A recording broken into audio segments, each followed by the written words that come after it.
Hi, my name is Monica Förster and I'm the creative director and founder of Monica Förster Design Studio.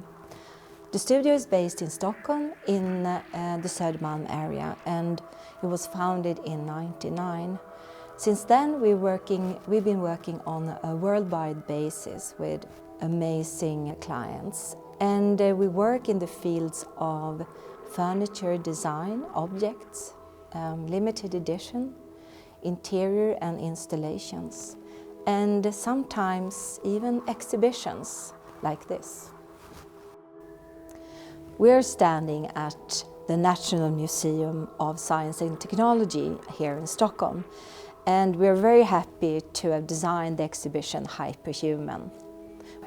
The exhibition Hyperhuman deals with the relation between humans and machines, or humans and technology, and what happens when the technology is encroaching upon our bodies and minds. And for every day technology takes more and more place in our life, but we have also been interested in technologies and new possibilities for thousands of years. And we have also tried to work with enhancements for a very long time. What happens when technology takes place in our life more and more, and also in the society, where we work with AI and digital technology more and more, and we wanted to encourage conversation to people, to our visitors, to reflect and discuss with each other about this issue. How do we want our future to become, and how can we live together with technology? I was really happy to have been asked to design this exhibition.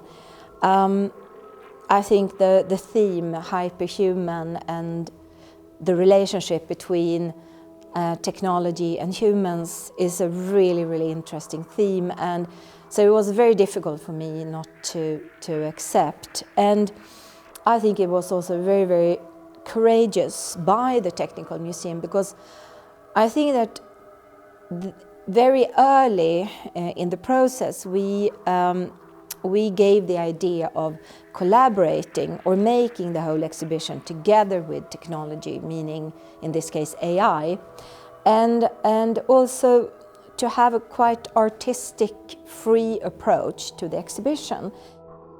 I'm actually standing here now in the middle of a deconstructed prototype that has been designed using the AI as a tool. And I would say that this whole process has been quite challenging, it's been quite experimental. We didn't really know what would come out of this. But I have to say a lot of fun as well. And this time we've used huge robots to print this sort of seating island, and it's 3D printed wood. I actually really love how the machine has sort of where all the mistakes are, like for example here, where you can see that the machine is not really working, or where we've had to sort of patch things up, and where, for example here, where actually a part of this has melted. It looks really raw, you can really feel that it's like in the beginning of something. And I think that this is actually exactly what this whole process is, because when we were starting to collaborate with this AI,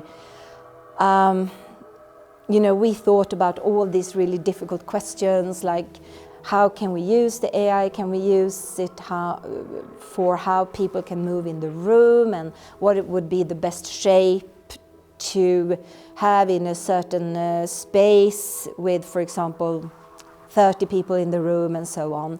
We have many different questions, and to be honest, my feeling was that the AI we were working with is not that developed today. So what we had to do is sort of take a few steps back and make up some one-liners for the AI, some other types of challenges. So what we did was that we asked the AI to start with the geometric shape, and asked the AI to maximize the strength and minimize the material, meaning that we were looking at it from a more sustainable point of view. How can we use as little material as possible? So for the exhibition cabinets, I wanted to play with the idea of deconstruction. So what we really did was to take the inspiration of the nets where you're entering the exhibition, and we took away parts and put them back in together in a new way. And I really wanted to create something that would feel quite magic, and to really enlighten and enhance the museum pieces. So to be able to do that, we have worked with a black structure and with a combination of tinted glass and clear glass.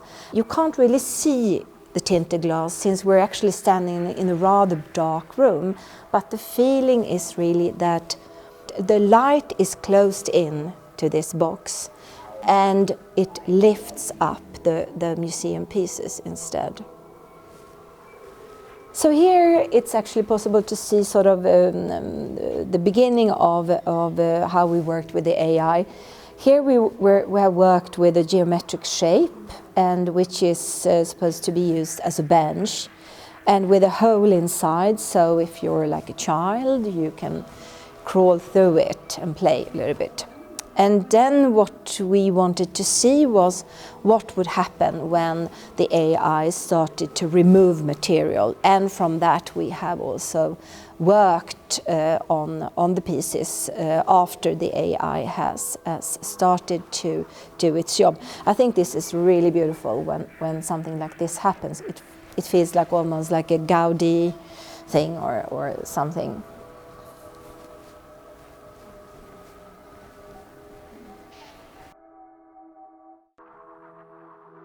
One of the very interesting ways with working with the technology was that I never knew what could be expected. So it wasn't really possible to follow the original idea. We had to sort of take new turns all the time, depending on what the AI came back with, and that we could also take on to the next step. So this is again where parts of the exhibition where we have done the AI collaboration, and we wanted to look into very simple geometric things, such as, for example, pillars that would help the construction of a house, and asking the AI again to make it as strong as possible, but to remove as much material as possible.